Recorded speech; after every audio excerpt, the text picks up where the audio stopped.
This is Reality Dispatch, written by Jim Minns.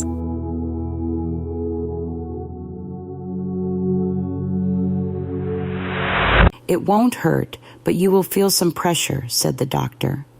Josh was 56 and had never broken a bone, suffered a cold, or had a fever.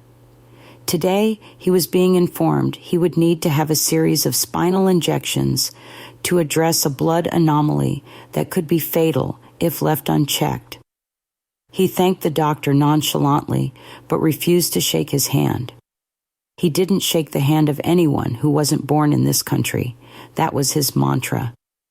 He gave a similar vacant acknowledgement of the bill as he paid it on his Amex to the woman who had prepared his settlement. She was worthy of his time so much that she would be initiating the next appointment. Beyond that, he had no pleasantries for her. He retrieved his vehicle from the underground car park and drove it at top speed on the up-ramps towards the exit, almost barreling down a woman and child who had emerged from the preschool located on the level above the medical center. She didn't yell out in a rage like his wife would. They never would, Josh said to himself. He laughed as he passed them.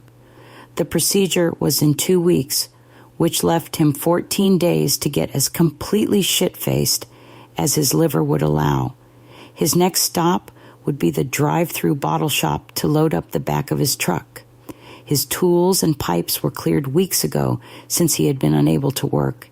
His injury insurance allowed for a life of leisure. If that too was to be cut down due to his health, he was to make the most of his limited time off by indulging in exactly the kind of activities he would have been doing, only amplified.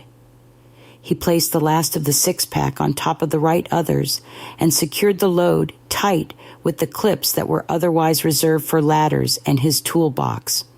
He contemplated opening a can now for the rest of the drive home, but thought better of it when the cashier gave him a suspicious look. Another foreigner.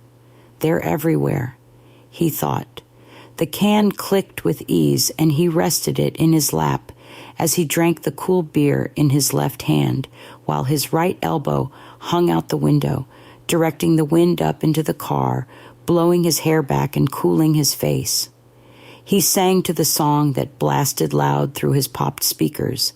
They crackled on the low G notes, and the rip must have been getting wider, for the song was crackling on the high notes just as much. This was even after he had boosted the treble and removed as much of the low end as his stereo could allow. Lousy 20-year-old air-conditioned less truck. Another import. That would be right. Lousy foreigners. Stealing our jobs. Selling us shit cars. Sirens blared on the country road that cut through Tom Petty's vocals. Josh checked the rear view and dropped the can instinctively. He watched as it rolled under the driver's seat, spilling the liquid and leaving a trail like a snail. He looked up and swerved as he observed the truck headed off the road toward a lone telegraph pole. The sirens grew louder as the vehicle approached. Josh cut the feed of the radio and began to slow. He pulled over to the left of the road on the gravel and turned the engine off. He sat looking in the rear view, watching as the officer took his time marking down the vehicle's registration. Josh looked to the floor to see the evidence of the beverage splattered in a radius that stretched over the mat and had dripped over the pedals. He rubbed his foot against the accelerator. It was squeaky. He took a breath in through his nose to discern how noticeable the smell of the beer was.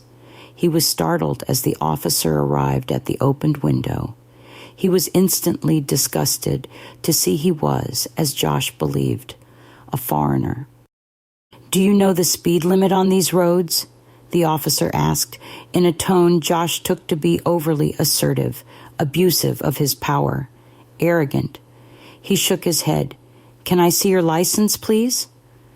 Josh reached into his pocket to retrieve his wallet and removed the license from the inside sleeve. He held it over to the officer, who took it and walked off. "Be right back," he said as he marched away. Josh was surprised he hadn't been breathalyzed yet. On the horizon, a puff of dust was radiating on the heat rays that were dazzling below the sky and above the Earth's surface. The dust grew larger, which meant the car was traveling at speed. "You numbnuts," Josh said as he watched it approach his truck. He assumed his truck was blocking the police car from view. Otherwise, there would be a dramatic slowdown. No luck. The car continued at high velocity.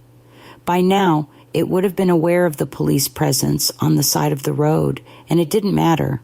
What it was running from or towards was enough that the driver was willing to risk life and liberty. Josh wondered if the driver was hitting speeds of 150 kilometers an hour, possibly more. As it passed, the wind velocity was so strong that the truck rattled back and forth on its axis. Josh heard the jogging legs of the policemen who had pulled him over, reached the window of the driver's side, and threw the license back into the vehicle with the flick of a wrist. "It's your lucky day," he yelled as he turned back to his own vehicle, got behind the wheel, U-turned, and began the fruitless chase for the car so far gone that it was a ghost. "Yes, it is," Josh said to himself, unlatching another can of beer before reigniting his engine and continuing his journey home for 2 weeks of solid drinking. At the corner of Hickson and Montgomery Streets is a pub. The locals call it the Monty. Josh drank there 5 nights a week. He enjoyed having a punt on whatever was on offer. The dogs, the trots, the horse races. Tonight, there was a UFC fight. He didn't know the fighters. He didn't know the rules. He only knew that he didn't want to throw money at the guy who appeared of mixed blood. There might be some advantage granted to his heritage. Josh was interested in fighters of pure blood and pure origin. The opponent had the same skin pigmentation as Josh, and this was enough for him to throw 300 of the insurance compensation dollars on him to bring home the trophy. Josh would stay later than usual to see the outcome and debate amongst his drinking buddies the merits of betting on your kind. A fruitless speech he had given, for the one he had placed his financial trust in was beaten to a pulp. The battle would go down as one of the legendary beatdowns of the newly formed sport as it evolved in its infancy. Josh spat at the communal television screen and was escorted from the premises. He shoved at the hired security for touching him in the process, complaining about the loss of the previous security guard, Barnes, whom Josh could always count on to treat him with a sense of dignity and decency. Not like this foreign animal. On the morning of the surgery, Josh was sat down by the physician in a waiting room where he had the opportunity to ask questions. Josh had none. He was withdrawing from alcohol addiction, as per instruction from his wife. He had missed the last scheduled surgery. Although he was physically in attendance, the overly high levels in his bloodstream rendered the procedure too dangerous to continue. Remarkably high level floating through his bloodstream, the surgeon commented on the transfer sheet. The doctor suggested he make the next appointment, otherwise he would be charged for each session missed thereafter, not to mention the jeopardy on his health and his consistent evasion. Josh had his last sip of whiskey at 11:59 the night before. He was to be clean for 20 hours. He was now 34 hours sober, and he was angry. You may not have any questions, but I am obligated to tell you of some of the side effects patients have experienced after having this procedure. The iodized metallic concentration is made from a radiated material that can affect the sensitivity of your iris. What this means is that for 24 to 48 hours after completion, you may be temporarily blind before the atoms and particles are relayed through your pupils once more. Then, after which, you will see the world a little differently, said the doctor. How different? Cheryl, Josh's wife asked. She was sitting on his left, stroking his hand. It's hard to say. Different people report different experiences.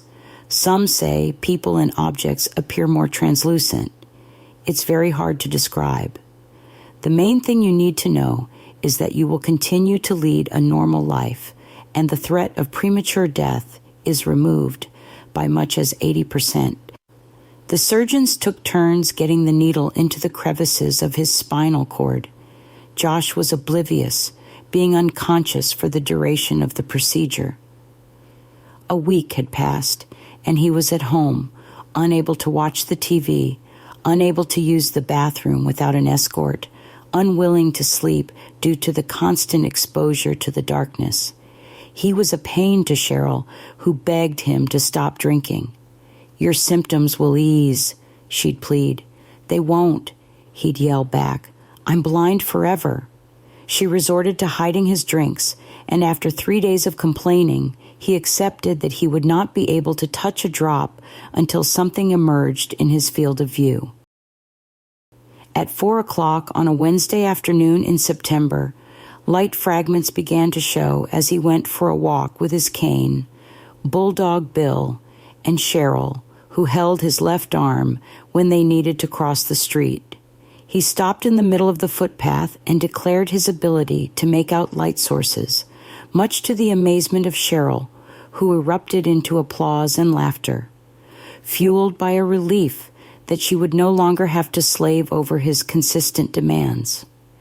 The days progressed his development, and soon after, as the month ended and the seasons cooled, Josh could see again people, shapes, but not colors, not objects as he remembered.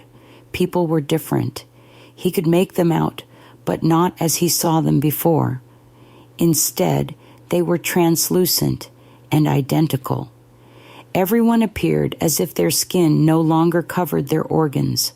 All he could see when he looked out amongst people in the world was their hearts beating, different shapes, sizes, and rapidity of heartbeats. The young ones beat at a fast rate, whilst he could tell those who were elderly due to the slow pace. Looking down at his own hands and feet, he too was translucent, with only the veins underneath his skin showing out to the world. When he craned his neck down further, he could see the outline of his heartbeat pulsating one beat at a time. Everyone was the same, and he could not tell anyone apart. But he was alive. So was everyone else, so he could see. The shades that had formed a barrier to his perceptions of the world were removed. He now had a metaphysical perspective. He could see his heart and the heart of all others. Since he could see his weakness and vulnerability to the world, he no longer desired to poison himself and watch his heart grow weaker. He no longer drank. His lack of sight gave him a perfect vision, changing his worldview and allowing him to understand alternatives. "I don't know what I'm supposed to do now that things are different, Cheryl," he said to her one morning. They walked hand in hand. "Things aren't different," she said, "but they look different. But they aren't."